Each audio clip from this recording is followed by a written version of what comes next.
Welcome to The Real News. I'm Mark Steiner. Good to have you all with us, and Happy New Year, everybody. Now, we've all seen the news and footage of Iraqi protesters storming the American embassy in Baghdad. What do we know from our government and mainstream media? Well, we know that some Iraqi militia attacked a military base, killing a U.S. contractor and a number of Iraqi soldiers. Then, in retaliation, the United States bombed militia sites in Iraq and Syria, and that was followed by the storming of the U.S. embassy compound by protesters and militias. The U.S. government and our major media outlets are framing this as a sectarian pro-Iranian Shiite attack. That may be true in some cases, but what does it really mean? All this is occurring in the midst of massive anti-government, anti-U.S., and anti-Iranian demonstrations that have shaken Iraq, leading to over 500 people killed and 25,000 wounded. What really happened last week? And what is our media missing? We're now joined by Dr. Tophet Abdullah, who's chair of the history department at York University in Toronto. As well, Thabit was a leader of the opposition activists in Iraq against Saddam Hussein, fled the country, and while opposing Saddam, he also opposed the U.S. war in Iraq and has stayed part of the struggles his whole life. At the moment, Thabit Abdullah and I are working on a project for Real News that you'll see next week that tells the story the media here are not telling us about the leaders and from the voices of the leaders of those demonstrations that I just spoke about. And he joins us now to parse us through the madness of the headlines and what's really happening with the attack on the U.S. Embassy. And Thabit, welcome. Good to have you with us here on The Real News. Thank you very much. Good to see you, Mark. Good to see you, too. So let me begin with this. Just have to start here. This is Donald Trump in response to the attack on the embassy and the U.S. Attacking the militia sites. Well, I think it's been handled very well. The Marines came in. We had some great warriors come in and do a fantastic job. As you know, this will not be a Benghazi. Benghazi should never have happened. I also want to thank the Iraqi government. They really stepped up. So, Thabit, that was the headline that we saw, and we've seen people storming, and this is being kind of framed as this Shiite attack, militia attack on the U.S. Embassy. Talk to us about what you think is missing. What's missing is the whole discussion of the incredible uprising that started in Iraq on the 1st of October. This is a mass popular uprising. You alluded to it when you mentioned that 500 have been killed, 25,000 have been wounded. That's massive. And it has been going on daily, shaken the establishment in Iraq to its core. And these attacks must be seen in that light. Actually, the pro-Iranian militias have launched several attacks for the past 2 months against U.S. bases. I believe that the mention is that there have been at least 11 attacks in the past two months, all of which is really designed to try and export the internal crisis. This is an age-old tactic, of course, to export the internal crisis of the regime in Iraq to a broader conflict between Iran and the United States. One of the things that the protesters have been truly angered by is the fact that Iraq has lost its sovereignty and has become an arena for Iranian-American conflict. And this is yet another example of this. The storming of the U.S. Embassy has had the effect of energizing and even increasing the anger in the Iraqi street, because it's yet another demonstration of how the country has become a simple arena. What the protesters often say is that Iran and the U.S. are fighting and spilling Iraqi blood, and this is something that is really missing in the whole discussion of what's been happening. So, if you look at this montage of what the U.S. media has been saying, I'm going to come back and talk about this in the context of what you were just saying. It was a sudden and brazen attack. thousands of Iranian-backed demonstrators chanting "Death to America" as they stormed the U.S. embassy in Iraq. This is in retaliation for that missile strike on 5 locations of the militia. They are backed by the Iranians, although affiliated with Iraq. The mob setting fires, scaling the walls, breaking through the outer barricades. Protesters smashing doors and windows. U.S. military choppers overhead firing flares to protect Americans on the ground. Videos show the protesters chanting, "God is great, America is the greatest devil," and "Down with the USA." And here is the bigger picture. Iran and the US are vying for influence in Iraq, a country that is fractured and inured to bloodshed nearly 17 years after the US invasion. A lot of analysts expect that now Iran will probably increase efforts on the ground through protests and other things to try to push the U.S. completely out of Iraq.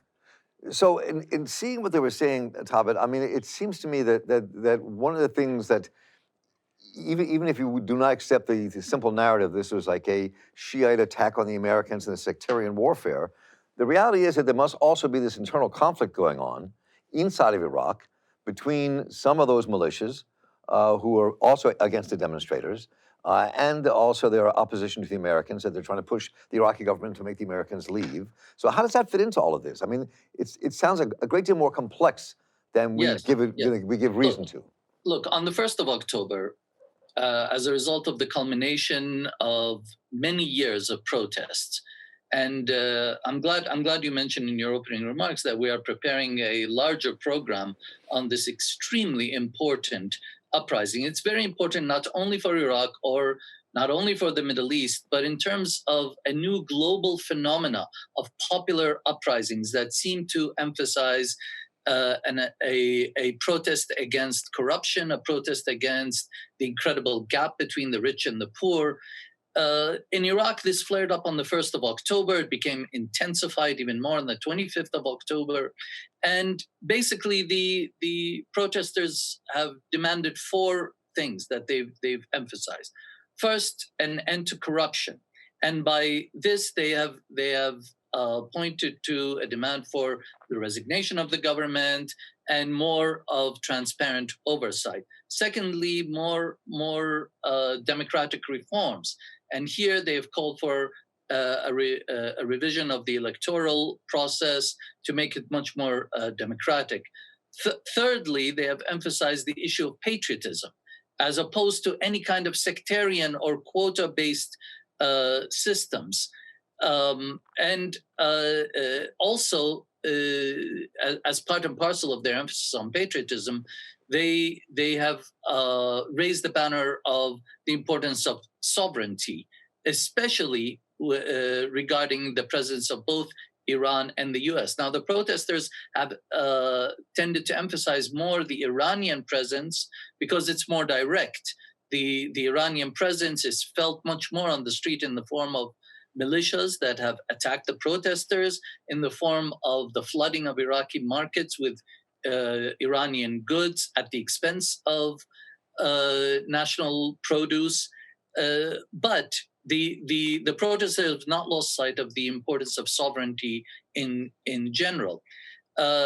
Fourthly, they have emphasized the importance of building what they call a civil state, which means basically a separation of religion from politics, equality of all citizens of Iraq, regardless of their religion or their political affiliation.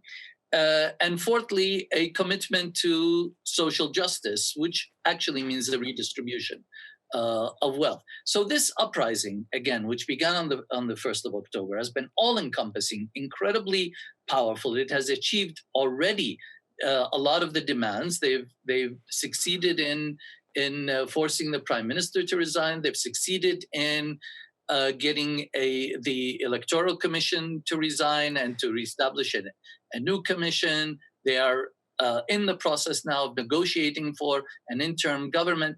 Now, as this is going on, the Iranians have especially felt threatened because so much of the anger of the demonstrations has been directed toward Iran. As I said, Iran has made itself felt in Iraq through the use of really horrific militias. There are three especially that were implicated in the storming of the U.S.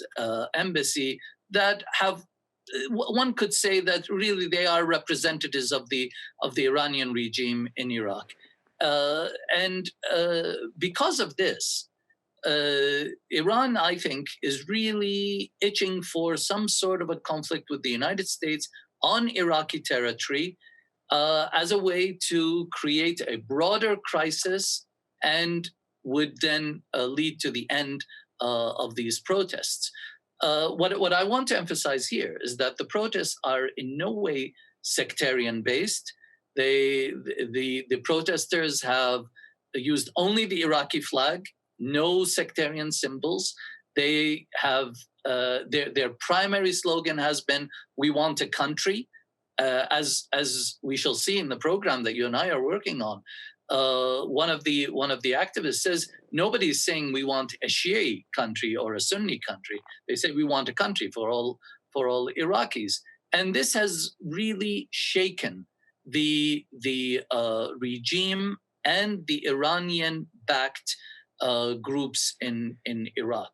I think, to be honest with you, I think that this is an opportunity for the West. The United States record in Iraq or in the Middle East has not been really glorious one. This is yet another chance that the West and the United States have to play a positive role. So coming back for a moment before we conclude, just very quickly, to this attack on the embassy, the militias that are involved in this attack. But I mean, as you said, though, I mean, the root of the crisis in Iraq is the American invasion of Iraq that you and I have covered a lot over the last 2 decades. Yes. And I mean, so and that is the root. And the demonstrators, when I've seen all the stuff we've been doing, are equally upset with the United States as they are Iran. Yeah, absolutely. So what does this particular attack mean in that context? Look, the roots of the current crisis in Iraq are quite deep. They go back to 40 years of fascist rule, to 3 of the most destructive wars of the 21st century, including a horrific 8-year war with Iran, of 13 years of the worst and most severe sanctions ever placed on any country. And then, of course, what tops it all off is the 2003 American invasion and complete destruction of institutions of the Iraqi state without any sort of a meaningful commitment to build something in its stead. Basically, the Americans came in, they destroyed the country both physically and in terms of institutions, and then basically just left it to rot. It left the situation open for the proliferation of gangs, of all kinds of criminal groups, and of course of the interference of regional countries like Iran and Saudi Arabia and Turkey. But Iran has been the most forceful in entering Iraq. The various militias that have emerged were essentially organized criminal groups in the absence of any kind of state. So yes, the United States bears an enormous responsibility to what is happening there. And as I said, the demonstrations now, the demonstrators have repeatedly stated that they don't want either Iran or any other foreign power to interfere in internal Iraqi affairs. There is one slogan that was raised which stated that Iran and the US are 2 sides of the same coin. But nevertheless, it is Iranian-based militias that are on the ground killing people right now. It is Iranian companies that have bankrupted Iraqi factories. So here is an opportunity for the West to try and play a role in which they will be seen in a positive light. It will be difficult. The last thing that anybody in Iraq wants was American troops pouring in or any more bombings, but at least in terms of moral support, in terms of putting pressure on Iran internationally to withdraw its influence from Iraq.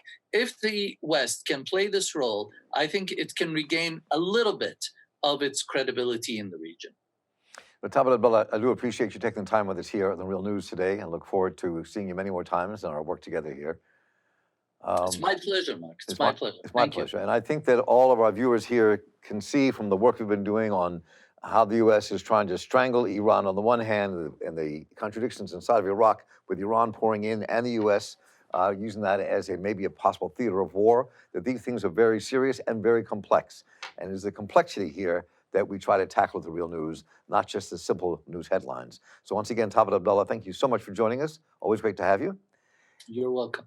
And I look forward to hearing what you all think about what we've been producing. And I'm Mark Steiner here for The Real News Network. Thank you so much for watching. Take care. Thanks a lot for watching. Appreciate it. But do us one more solemn favor. Hit the subscribe button below. You know you want to. Stay up on the videos.